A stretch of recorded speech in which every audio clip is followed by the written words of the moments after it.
अगर कोई अब शब्द बोल देता है ना तो हम लोग हैंडल नहीं कर सकते हैं, उसको बर्दाश्त नहीं कर सकते हैं। एक अगर कोई बोल के कुछ निकल गया उल्टा पुल्टा ना, किसी को बर्दाश्त होने वाला नहीं है, चाहे आप हो चाहे हम हैं। और यही हमारी कमजोरी बनते जा रही है दिन प्रतिदिन। यहाँ तक कि जब 1 घंटा की अगर वीडियो हम देखते हैं उसमें 5 सेकेंड का अगर प्रचार आ जाता है ना तो उसको भी सोचते कब स्किप आए कि हम लोग की हटा दें।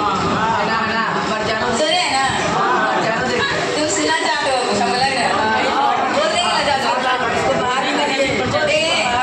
देखिए मतलब किसी भी वीडियो अगर हम देख रहे हैं उसमें 5 सेकेंड, सिर्फ 5 सेकेंड या 0 सेकेंड मानिए ना, अगर प्रचार आ जाता है तो मतलब ऐसा लगता है कि कब स्किप आएगा उसको हम कर दें, जो देखने वो देखें। मतलब सहनशीलता कैपेसिटी हमारा इतना लो हो चुका है ना कि इनके जैसा हम बन ही नहीं सकते हैं। ठीक है, आइए देखते हैं। एक बार की बात है कि जयदेव एक सुप्रसिद्ध महाकवि थे। ये क्या थे?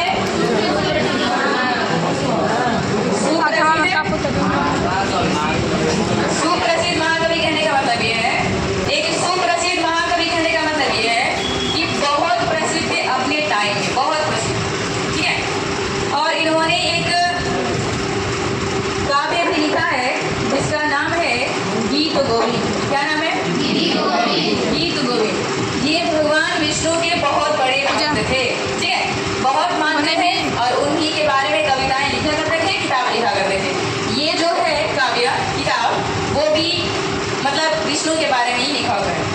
ठीक है, तो एक बार की बात है कि वो बहुत ज़्यादा फेमस थे, अपने लाइफ में बहुत ज़्यादा मस्त थे। और हाँ, उनका इतना मतलब कि लोग आदर करते थे, इतना रेस्पेक्ट करते थे कि अगर कहीं भी वो चले जाएँ तो रास्ते में अगर कहीं कोई मिल जाए तो कोई पैसा देता है, कोई इज्जत देता है। ठीक है, मतलब रिस्पेक्ट करता है। ठीक है, तो इनके पास बहुत सारा पैसा था भाई, जो भी माने चाहने वाले जो भी फैंस जो हैं वो देते थे, ऐसा कोई इनके पास बहुत सारा पैसा था। एक बार की बात हुआ कि कुछ चोरों को इस बात की जब जानकारी हुई, ठीक है, कुछ चोर थे अगल बगल वाले गाँव में। कहानी बहुत रहस्यमय है, सुनिएगा ध्यान से।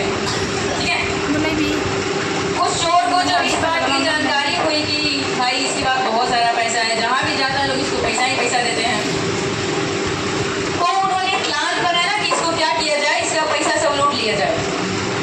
बेचारे गीत गोविंद इतने अच्छे, मतलब ये जो जयदेव इतने अच्छे आदमी थे कि किसी के बारे में गलत सोचते तक नहीं थे, करने का बात बहुत दूर है। ठीक है, किसी भी इंसान के बारे में या किसी भी जानवर के बारे में कभी गलत सोचते नहीं थे, करने का बात तो वैसे। आगे आपको पता चलेगा कि किस तरह के आदमी थे।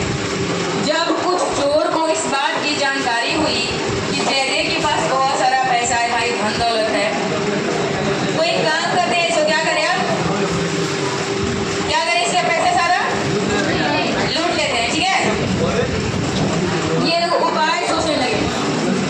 क्या सोचने लगे? उपाय। जब चोर लोग मिल के उपाय सोचे तो उनमें से एक बोला, एक काम करते हैं,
रास्ते में उनको कुछ नहीं पता था ऐसी बात है। वो तो दोस्त समझ रहे थे कि शायद ये लोग अभी तीर्थ यात्रा करने जाना है। हुआ क्या कि जैसे ही सुनसान रास्ता आया जहाँ पे कोई नहीं था, वहां पे क्या किया गया कि जयदेव को पकड़ लिया गया। जयदेव बेचारे अकेले थे और बाकी सारे चोर लोग थे। चोरों की संख्या नहीं बताई गई कितने लोग, ठीक है। पकड़ लिया गया उनको, और पकड़ने के बाद क्या किया गया कि उनके दोनों हाथ और दोनों पैर। अच्छा एक बात बताओ, पैसा ही तुमको लेना है तो हाथ पे यूज क्या करता? सीधा उसको मार दो, हाथ पैर काटने से क्या होगा? इतना बड़ी मूर्खता है। देखो हुआ क्या, सुनो। अब हुआ क्या कि वो चारों मतलब वो चोर लोग जो थे वो इतने बेरहम इंसान थे कि जयदेव के दोनों हाथ और दोनों पैर काट दिए। और काटने के बाद भी मन नहीं भरा तो बगल में कुआं था, उसी में फेंक दिए। जयदेव बेचारे मूर्छित हो चुके थे, नहीं बेहोश हो गए थे, मारे नहीं थे, ठीक है। तो अब हुआ क्या कि जितना सारा पैसा कौड़ी था उनके पास सब लोग ले लिया और यहाँ से फरार हो गए। रास्ते में उनको मिल जाता था बहुत सारा, ठीक है, बहुत सारे लोग मिल जाते थे। तो अब हुआ क्या कि बताओ, थोड़ी सी पैसा के लालच में हाथ काट के फेंक दिया। बेचारे जयदेव मूर्छित हो गए थे, चोर सारे भाग गए, सब भाग गए। चोर क्या हुए? चोर भाग गए। बचा कौन? कहाँ बचे थे? कुआं में बचे थे। अब क्या हुआ कि उस रास्ते में, जिस रास्ते में उनको ले गया था सुनसान रास्ते में काटने के लिए हाथ पैर, कोई नहीं आता था उस रास्ते में जल्दी, ठीक है। तो अब हुआ क्या कि जयदेव बेचारे बेहोश। कुछ टाइम के बाद जब उनको होश आया, ठीक है, मतलब मरे नहीं थे, जान था शरीर में। कुछ टाइम के बाद जब उनको होश आया तो उनको काफी तकलीफ हो रहा था, काफी दर्द हो रहा था। हम लोग को सिर्फ एक सुई चुभ जाता है या फिर कट फट जाता है कहीं पे तो इतना तकलीफ होता है, ठीक है। उनका दोनों हाथ दोनों पैर सब एकदम रेत रेत काट दिया, ठीक है। अब भी मतलब बिना इसलिए हाथ दादे हाथ काट देगा नहीं, पूरा अलग नहीं होगा ना, इधर ना बड़ो की योजना पास है। देखिए, जब कुछ समय के बाद जयदेव को जब होश आया, तो वो काफी दर्द में छटपटा रहे थे। उनको समझ में नहीं आ रहा था क्या करें। कोई तो उनको दिख नहीं रहा था, कुआं में फेंक दिया था उसको। उन्होंने क्या किया कि एक भगवान विष्णु को मानते थे, बहुत मानते थे, ठीक है। तो उन्होंने भगवान विष्णु का नाम लेना शुरू कर दिया, ठीक है। ओम नमो भगवते वासुदेवाय नमः, ये होता है, ठीक है। तो भगवत जो विष्णु जी थे उनका नाम लेना शुरू कर दिया, क्योंकि मुंह तो था ना, मुंह से तो नाम ले सकता था, मुंह से पुकारना शुरू कर दिया। उनका किस्मत देखिए कि जिस रास्ते में उनको फेंका गया था उस रास्ते से कोई नहीं आता था। लेकिन उनका किस्मत देखिए कि ठीक उसी दिन, जिस दिन उनको फेंका गया था, ठीक उसी दिन उसी रास्ते से एक राजा गुजर रहे थे जिनका नाम क्या था? गौडेश्वर लक्ष्मण सेन। अब बताओ कि इनका नाम में कितना भगवान का नाम छुपा हुआ है। इसको किस्मत ही मान सकते हैं, ठीक है। गॉड माने भगवाने होता है, ईश्वर माने भगवाने होता है, और लक्ष्मण माने भगवाने होता है, सेन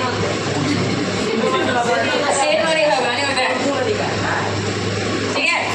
तो इनका किस्मत देखिए कि जिस रास्ते में कोई नहीं जाता था उसी रास्ते में ये क्या किए?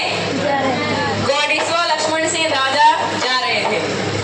जब उनको हल्की हल्की आवाज सुनाई दी तो उन्होंने अपने सैनिकों से बोला कि देखो कहीं कुछ है क्या, आवाज सुनाई दे रहा है, किसी इंसान की आवाज सुनाई दे रहा है। तो बेचारे जो भी सैनिक लोग थे वो अगल बगल झांके सगरों देख लिए।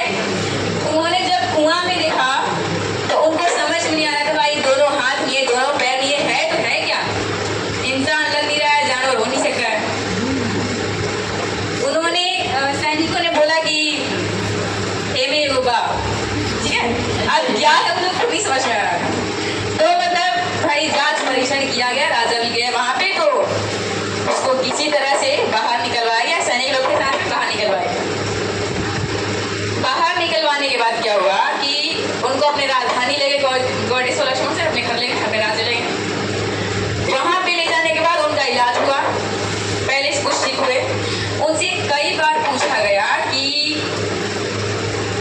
नाम पूछा गया था, तो नाम बताया था कि जयदेव नाम है। ये पूछा गया था कि देखिए हम राजा हैं, गौडेश्वर लक्ष्मण से राजा थे, हम राजा हैं, आप हम पूरे मतलब कि लोगों को जितना भी चोर गुंडा इस मतलब शहर इलाके में जितने में रहते हैं सबको हम बुला सकते हैं, आपको पूरा शहर पूरा राज्य घुमा सकते हैं, सिर्फ आपको पहचान करना है, ठीक है, कि वो कौन थे जिन्होंने आपके साथ इस तरह से बर्ताव किया, इतना बेरहमी से हाथ और पैर काटे, वो कौन, सिर्फ आपको पहचान करना है। जयदेव इतने अच्छे व्यक्ति थे, उन्होंने लाख पूछने पर भी नहीं बताया, उन्होंने सिर्फ एक ही जवाब दिया। क्या जवाब दिया आपको पता है? क्या जवाब दिया? सिर्फ एक जवाब दिया कि ये मेरा किस्मत है, मेरा किस्मत में लिखा हुआ था कि मेरा हाथ पैर कट जाएगा, इसलिए मेरा हाथ पैर कट गया, इसमें किसी और की कोई गलती नहीं है। ऐसा कोई सोच सकता है क्या? कभी नहीं। अगर किसी की वजह से बड़ा हुआ नाखून कट जाएगा ना तो आज की लड़की खून कर देगी। इतना दिन से नाखून बढ़ा के शादी में जाना तोड़ दिया, खून हो जाएगा। हाथ पैर काटने के बावजूद, हाँ राजा के सन में थे ना, राजा बोले थे कि अगर तुम पहचान लीजिएगा ना, खाली आप पहचान लीजिएगा तो हम उसको बहुत बुरा दंड देंगे। लेकिन जयदेव बोले कि नहीं, हाथ पैर कटना मेरे किस्मत में था, इसलिए मेरा हाथ पैर कट गया, इसमें किसी और की कोई गलती नहीं है। और इस तरह के उनका विचार को देखकर गौडेश्वर लक्ष्मण सेन क्या किए कि उनको परम पंडित का स्थान दे दिए। किसका दे दिए? परम पंडित का स्थान दे दिए, यानी कि अपने राज्य में सबसे ऊंचा जो पद था पंडित का, वहां पे उनको बिठा दिए और उनके साथ 4-5 आदमी भी लगा दिए। इनके हाथ पर नहीं था, दिक्कत होगा, लगा दिए। अब वो राज करने लगे। लेकिन ऐसा होता है ना कि जो अतीत बीत जाता है कभी ना कभी सामने आता है। ऐसा नहीं सोचना चाहिए जो बीत गया वो कभी सामने आएगा नहीं, आता है। तो अब हुआ क्या कि बेचारे जयदेव ठीक है वो रहने लगे, किसी के बारे में कुछ नहीं उन्होंने नहीं बताया। एक बार की बात है कि इनके राज दरबार में एक उत्सव आयोजन हुआ। क्या हुआ? राज दरबार में एक उत्सव आयोजन हुआ और उस उत्सव में राज्य के अगल बगल के राज्य के सबको बुलाया गया था। मतलब चोर गुंडा डाकू मौली जितना लोग हैं भिखारी सब लोग आएगा उसमें। और जो चोर थे जयदेव के हाथ पैर काटने वाले, उन लोगों को भी मतलब सबको बुलाया गया। तो वो लोग था मतलब फितरत था, कहीं भी जाना किसी को लूटपाट कर देना, ये आदत था उन लोगों का। वो भी पहुंचे थे। कौन आया था इसमें? चोर भी पहुंचे थे, ठीक है।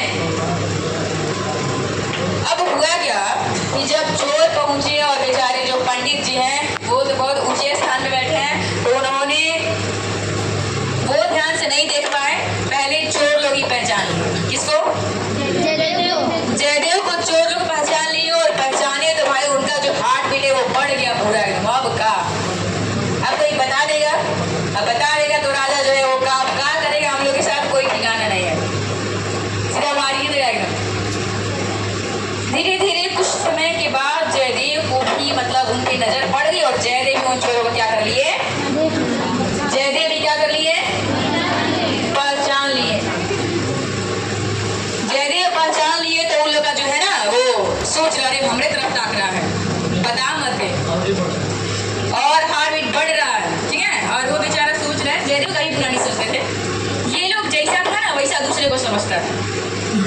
तो अब हुआ क्या कि जयदेव क्या किया ना कि राजा साहब को अपने पास बुला। राजा साहब सुनिए, जो सोच रहे बुला रहे हैं, लग रहा है बताने के लिए बुला रहे हैं, बता देगा तो हम लोग चल जाएंगे काम से।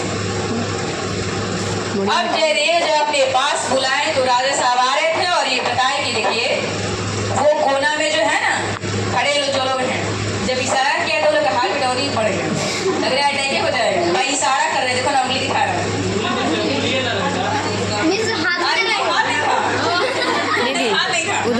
आठ ही रखिए। हाँ, बस। बोला मतलब देखिए उधर है वो जो है ना वो मेरे बहुत पुराने मित्र है। क्या बोले हैं? ऐसे का ये बोल सकते हैं हम लोग। बोले कि वो जो है ना उस मतलब इशारा से हाथ से कि उधर जो है वो हमारे बहुत पुराने मित्र हैं और हाँ उनको जो चाहिए ना वो दे दीजिए, हमारे मित्र हैं और आराम से घर लौटा दीजिए। राजा सुन के खुश हो गए कि भाई हमारे पंडित जी के कोई दोस्त मित्र आया है। अपने सैनिकों को आदेश दिए इनको जो जो चाहिए सब दे दो और आराम से इनको घर तक छोड़ के आओ। वैसा ही हुआ, सब चोरों को मिल गया सब कुछ, जो सब मांग लिया मुंह खोल कर ये चाहिए वो चाहिए सब मिल गया और घर तक सैनिक छोड़ने गया। लेकिन सैनिक में ना किसी किसी को क्या हो रहा था ना कि सब हो रहा था सच में ये दोस्त है कि नहीं है। तो हुआ क्या कि एक को पूछ दिया, अच्छा एक बात बताइए आप चार मतलब जितने भी लोग हैं, सच में आप लोग जयदेव जी दोस्त हैं? हमारे पंडित जितने बड़े हैं सच में दोस्त हैं? चोर लोग को यहाँ भी शर्म नहीं आया, यहाँ भी वो लोग झूठ बोल दिया। इतना लेने के बाद भी क्या बोला, अरे जो मतलब दोस्त कहाँ हैं उसके, अरे उसका बहुत बड़ा गहरा राज हम लोग जानते हैं। इसकी वजह से वो क्या किया कि सोचा कि दिलवा देंगे सब कुछ है ना, हमारा राज नहीं बताएगा। सैनिक पूछा था होता तुम लोग भी? बोला सुनो, एक समय की बात है कि तुम्हारा जो पंडित है ना जो इतना ऊंचा स्थान में बैठा है वो हुआ हम सब लोग एक राजा के दरबार में काम करते थे। वो निचला पद पे था, हम लोग ऊंचे पद पे थे, पढ़ाई कर रहे हैं अपना देख रहे हैं। अब हुआ क्या कि उसके हाथों बहुत बड़ा गलती अपराध हो गया था जिसकी वजह से वहां के राजा काफी मतलब गुस्सा हो गए थे और हम लोग से बोले थे कि इसको मृत्यु दंड दे दो ले जाके। भाई साथ ही काम किया था इसलिए हम लोग को दया आ गया और जंगल में इसको ले तो गए, लेकिन हाथ पैर काट गया और क्या कर दिए, फेंक दिए कुआं में। ठीक है, मारे नहीं, हम लोग को दया आ गया इसलिए मारे नहीं, हाथ पैर काट दिए। जब बेहोश हो गया तो दया आ गया इसलिए मारे उसको छोड़ दिया। सैनिक सोच रही तो सही है बोल रहा है, हाथ पैर कट ले था उसका, मिला था कुआं में। लेकिन जयदेव के जैसे इतने महान, इतने भगवान के जैसे आदमी के बारे में इतनी कठोर बातें सुनकर, इतनी गंदी बातें सुनकर वहां की धरती भी फट गई। ठीक है, और जब धरती फट गई तो जितने चोर लोग थे जो अपनी सावसी कर रहे थे वो उसमें गिर के मर गए, दब गए। मतलब कि एक ऐसा इंसान जो किसी के बारे में गलत सोच ही नहीं सकता है, उसके बारे में आप इतना गंदी गंदी बातें आप बोल रहे हैं, इतनी खराब बातें आप बोल रहे हैं, तो इंसान तो दुखी होगा ही, साथ में के धरती भी फट गई। चोर लोग उसमें दब गए। सैनिक बेचारे दौड़े दौड़े हुए कहाँ चले गए, राजा के पास। जब राजा के पास गए तो वो बोले कि क्या हुआ, जयदेव कुछ आराम से पहुंचा दिए ना हमारे दोस्त को। बोले अरे कहाँ पहुंचाएंगे, रास्ता में हम पूछ लिए ज्ञान कोची अज्ञान कोची को जवाब दे दिया है, अज्ञान कैसे धरती फट गया है, अज्ञान कैसे गिर के लोग मर गए, कैसे हम लोग बच गए। जयदेव बहुत बहुत दुखी हुए इस बात से नहीं कि उसके बाद उनके बारे में लोग झूठ सच बोला था, बल्कि इस बारे में इसलिए कि उनकी वजह से चोर लोगों की जान चली गई, इसलिए वो दुखी। उन्होंने वहां पे सबके सामने हाथ जोड़कर कहा कि हे भगवान, अरे हाथ नहीं था, हाथ नहीं था, सॉरी हाथ नहीं था, हाँ मतलब मुंह जोड़ के नहीं मुझे, हाँ सर झुका प्रार्थना किए थे और ये प्रार्थना किए कि हे भगवान, मैंने तो ये सोचा था कि ये लोग पैसों की वजह से फिर आज किसी को लूटेंगे, किसी को ज्यादा पैसा मिल जाएगा तो फिर किसी को लूटेंगे, फिर उसका यही हाल करेंगे, तो इसलिए इनको हम दिलवा देते हैं सब कुछ, किसी एक का तो जान बच जाएगा आज, इसलिए मैंने ये सब किया। लेकिन वो लोग इस तरह के थे कि मेरी वजह से हम अगर कुछ नहीं बोलते तो आराम से आते हैं, जो मिलता लेके जाते, किसी को मर्डर नहीं करते, उनका जान नहीं जाता, ये सोच रहे थे अपने में। तो उन्होंने भगवान से प्रार्थना किया कि हे भगवान, मेरी वजह से आज तक मैंने किसी के बारे में गलत सोचा नहीं, पर आज मेरी वजह से किसी की जान चली गई। मैं बहुत पापी हूँ, मैंने बहुत गलत काम किया है, बहुत पाप किया है, और इसके लिए जो भी सजा है वो आप मुझे दे दीजिए, हमें मंजूर है। मतलब जयदेव की इतनी बाणी सुनकर, इस तरह की बात सुनकर, ठीक है, चमत्कार होने वाला है जो आपको भरोसा नहीं होगा, ठीक है। उनका क्या हुआ कि आपको पहले ही पता है ये कैसे कहानी है, अविश्वसनीय मतलब विश्वास करने लायक नहीं है। लेकिन करना पड़ेगा एग्जाम तक, बाद में भूल जाना। अब हुआ क्या कि हाँ, जब इतना सुना गया तो अचानक उनके हाथ और पैर वापस फिर से जुड़ गए, यानी वो फिर से पहले जैसे हो गए, ठीक है। लास्ट में लिखा गया है धन्य है जयदेव और धन्य है जयदेव की, कितने अच्छे आदमी थे, ठीक है। ये चैप्टर पूरी तरह से खत्म हुआ, समझ में आया कि नहीं? क्वेश्चन पूछ ले। पाठ का नाम क्या है? वेद की वो कौन है? किसने लिखा है? गीत गोविंद किसने लिखा है? किसने उनको लूटने का उपाय सोचा? उत्सव में कौन आए थे? पहले कौन पहचान गए? पहले कौन पहचाना? धरती फट गया तो कौन गिर के मर गया? अच्छा, सैनिक ने क्या पूछा था? सच में जयदेव के सच मित्र में हो। दस है क्या? अच्छा, माँ की कहाँ फेंक दिया गया? हाथ पैर किसका काट दिया गया? ये किसकी भक्ति करते थे? भगवान। भगवान विष्णु की। लास्ट में हाथ पैर छूट गया क्या?